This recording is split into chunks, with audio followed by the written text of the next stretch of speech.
आप सभी का स्वागत है एनिमे की इस दुनिया में। तो इस एपिसोड के स्टार्टिंग में हम देखते हैं कि एक बंदे का किसी ट्रक के साथ एक्सीडेंट हो जाता है, जिसके कारण वहाँ पर काफी सारे लोग इकट्ठा हो जाते हैं। एम्बुलेंस को बुलाया जाता है। वो जख्मी बंदा सोचता है, आखिर मैं हूँ कहाँ पर।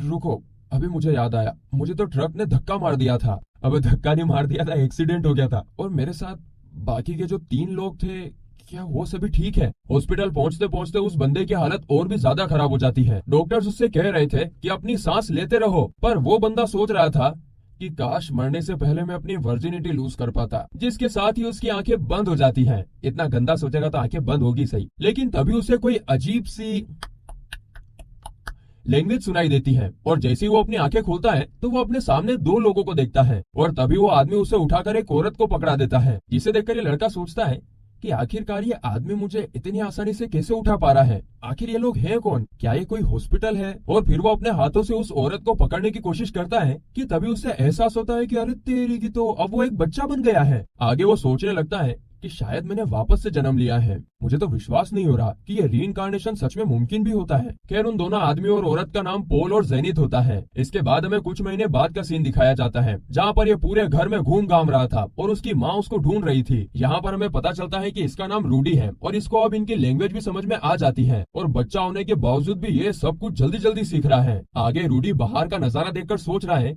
कि यहाँ का नजारा तो काफी ज्यादा अच्छा है। क्या ये यूरोप है क्या? पर ये जगह काफी ज्यादा पुरानी लग रही है। यहाँ पर ना इलेक्ट्रिसिटी है, ना ही गैस है। आखिर ये कौन सा साल चल रहा है? तभी वो अपने फादर पोल को तलवार चलाते हुए देखता है और इससे शॉक होकर वो जमीन पर गिर जाता है, जिसे देखकर जेनिथ उसे उठा लेती है और देखने लगती है कि कहीं उसको चोट तो नहीं लगी मेरे राजकुमार को। जेनिथ कहती है कि चलो मैं रूडी के पेन को ठीक करने के लिए एक मैजिक का यूज करती हूँ। रूडी सोचता है, क्या यहाँ पर क्या मजाक चल रहा है क्या? तभी उसे वहाँ पर मैजिक दिखाई देता है, जिसे देखकर वो एकदम चौंक जाता है। फिर जेनिथ कहती है कि अब तुम्हें दर्द नहीं होगा। तुम्हें शायद पता नहीं है, लेकिन तुम्हारी माँ एक एडवेंचरर थी। तभी उसके डैड भी उसे देखने के लिए वहाँ पर आ जाते हैं। रूडी सोचता है कि मुझे सब कुछ समझ में आ गया है। ये अर्थ नहीं है, ये कोई दूसरा ही वर्ल्ड है जहाँ पर स्वॉर्ड एंड सोर्सरी यूज की जाती है। जिसके 1 साल बाद अब रूडी अपने पैरों पर खड़ा हो सकता था और उसको धीरे धीरे मैजिक में इंटरेस्ट आने लगता है। वो एक बेसमेंट में जाता है और वहाँ पर उसको 5 बुक्स मिलती है। वो कहता है कि मुझे इन किताबों को जल्द से जल्द पढ़ना सीखना होगा। जिसके साथ ही फिर 1 साल और बीत जाता है और रूडी सोचता है कि पोल की मदद से अब मैं इसे पढ़ना सीख रहा हूँ और अब मैं इसे थोड़ा थोड़ा समझने भी लगा हूँ। ये एक मैजिक मैनुअल है और ये बुक पढ़ने के बाद मुझे पता चला है कि मैजिक को एक्टिवेट करने के 2 तरीके होते हैं। पहला है मंत्रों को पढ़ना और दूसरा है मैजिक सर्कल्स का यूज करना। पर इसमें मंत्रों को पढ़ना ही सबसे इम्पोर्टेंट माना जाता है और इसके अंदर बहुत सारी चीजें हैं। पर मुझे ये चीज सबसे ज्यादा परेशान कर रही है कि आपका मैजिक आपके बर्थ से डिसाइड हो जाता है। मुझे ना चिंता हो रही है कि मेरे अंदर कितना मैजिक होगा। उसके बाद वो अपने मैजिक को ट्राई करने की कोशिश करने लगता है और वो एक मंत्र भी पढ़ता है, जिससे एक छोटा सा वाटर बॉल बनता है। पर तभी वो वाटर बॉल नीचे गिर जाता है, जिसे देखकर रूडी उसे साफ करने लगता है और फिर सोचता है कि इसे तो और भी दूर जाना चाहिए था यार। और इसीलिए वो दोबारा ट्राई करने लगता है और इस बार वो अपने माइंड में वाटर बॉल को महसूस भी करने लगता है। हम देखते हैं कि उसके अंदर मैजिक फ्लो करना स्टार्ट हो जाता है और वो बिना स्पेल के ही मैजिक को एक्टिवेट कर देता है और अपने आप को गीला कर लेता है। और तभी वो फिर से वाटर बॉल बनाने का ट्राई करता है, पर इस बार उसकी एनर्जी खत्म हो जाती है और वो वहीं पर बेहोश हो जाता है। थोड़ी देर बाद जेनिथ वहाँ पर आती है और उसे लगता है कि रूडी ने पेंट में कर दिया है। तो फिर वही अगले दिन रूडी बिना किसी मंत्र का यूज करे मैजिक का प्रैक्टिस करने लगता है। वो हमसे कहता है कि मैंने काफी सारे एक्सपेरिमेंट किए हैं और मुझे पता चला है कि उस बुक के अंदर काफी सारी चीजें सच नहीं लिखी हुई है। मैजिक पावर्स को तो आप जितनी बार यूज करते जाओगे वो उतना ही ज्यादा बढ़ती जाएगी और आप मैजिक को बिना मंत्रों के भी यूज कर सकते हो। तो वही अगले सीन में हम देखते हैं कि रूडी और सब लोग खाना खा रहे होते हैं, पर रूडी तो अभी भी मैजिक के बारे में सोच रहा होता है और वो हमें बताता है, 1 मिनट, हमको क्यों बताता है रे तू? अरे क्योंकि अभी वो ढंग से बोल नहीं सकता ना, तो माँ बाप को कैसे बताएगा? हमको ही बताएगा ना। तो वो कहता है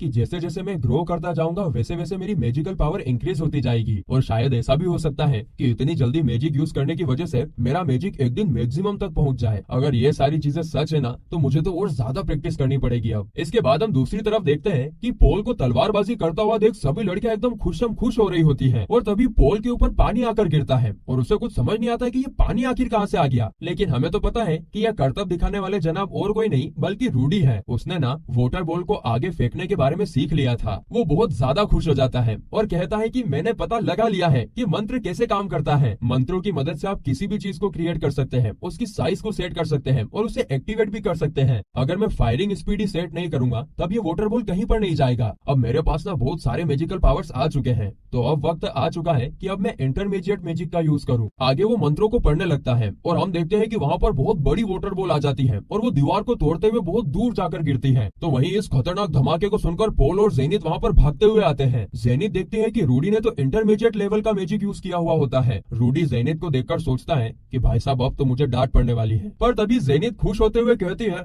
अरे रे मेरा प्यारा बच्चा, मुझे तो पता ही था कि हमारा बच्चा ना एक जीनियस है। चलो इसके लिए एक मैजिक ट्यूटर को हायर किया जाए। मुझे पूरा यकीन है कि मेरा बच्चा एक दिन बहुत बड़ा मजिशियन बनेगा। इसके कुछ दिन बाद एक ट्यूटर को बुलाया जाता है और ये एक लड़की होती है। वो कहती है कि मेरा नाम रॉक्सी है और वो स्टूडेंट कहाँ पर है जिसे मैं मैजिक सिखाने वाली हूँ। जिसे सुनकर जेनित उसे रूडी से इंट्रोड्यूस करवाती है, जिस पर रॉक्सी कहती है, अच्छा तो ऐसे बेवकूफ पेरेंट्स भी होते हैं जिन्हें लगता है कि उनका बच्चा बहुत ही कम उम्र में मैजिक सीख सकता है। जिस पर जेनित कहती है कि आखिरकार कहना क्या चाहती हो तुम। रॉक्सी कहती है कि नहीं नहीं कुछ नहीं। इसके बाद रॉक्सी रूडी को मैजिक सिखाने के लिए बाहर लेकर जाती है और कहती है कि देखो बच्चे, अगर तुम्हें मैं आसान शब्दों में समझाऊं तो मैजिक ना 3 टाइप के होते हैं। पहला होता है अटैक मैजिक, दूसरा होता है हीलिंग मैजिक और तीसरा होता है समनिंग मैजिक। और ये जो सारे के सारे जो मैजिक है ना, ये 7 रैंक्स में डिवाइड किए जाते हैं, जो कि है beginner, intermediate, advance, sacred, royal, imperial and divine. और हाँ, अगर तुम्हें मैजिक का यूज करना है तो तुम्हारे अंदर मैजिकल पावर्स भी होनी चाहिए। रूडी ये सब सुनकर थोड़ा कंफ्यूज ही आ गया था और थोड़ा नर्वस भी महसूस कर रहा होता है। उसे देखकर रॉक्सी कहती है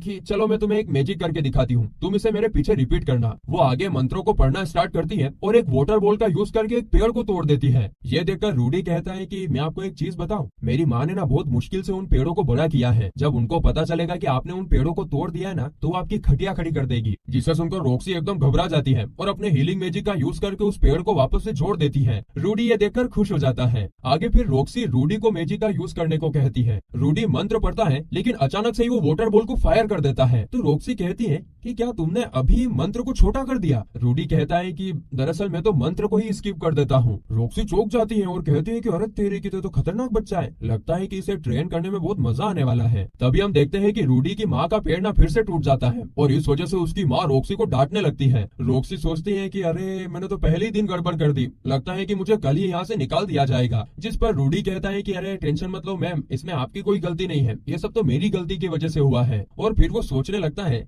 कि यार मैंने तो 20 सालों से किसी भी लड़की से बात ही नहीं किया है, इसलिए मुझे पता ही नहीं कि ऐसे टाइम पर लोगों को करना क्या चाहिए। अच्छे से याद करो कि एक मेन कैरेक्टर ऐसी सिचुएशन पर क्या करेगा। फिर वो क्या करता है कि रॉक्सी के कंधों पर हाथ रखकर कहता है कि आपने कुछ गड़बड़ नहीं किया है, बल्कि आपको अच्छा एक्सपीरियंस मिला है। और इससे ना रॉक्सी को थोड़ा अच्छा फील हो भी जाता है। फिर आगे जेनित उन दोनों को अंदर चलने के लिए कहती है। हम देखते हैं कि अंदर रॉक्सी के आने की खुशी में पार्टी हो रही होती है। वहाँ पर रूडी सोचने लगता है कि यह सब तो मुझे एक सपने की तरह लग रहा है, और चाहे ये एक सपना ही क्यों ना हो, पर मुझे इससे कोई फर्क नहीं पड़ता। इस दुनिया में मैं भी कुछ बन पाऊंगा और अगर मैं मेहनत करूंगा तब मैं शायद सब कुछ कर पाऊंगा। और मेरे जैसा एक जॉबलेस इंसान भी शायद यहाँ पर अपनी जिंदगी को सुधार सकता है। और बस उसकी इसी सोच के साथ ये एपिसोड यहीं पर खत्म होता है।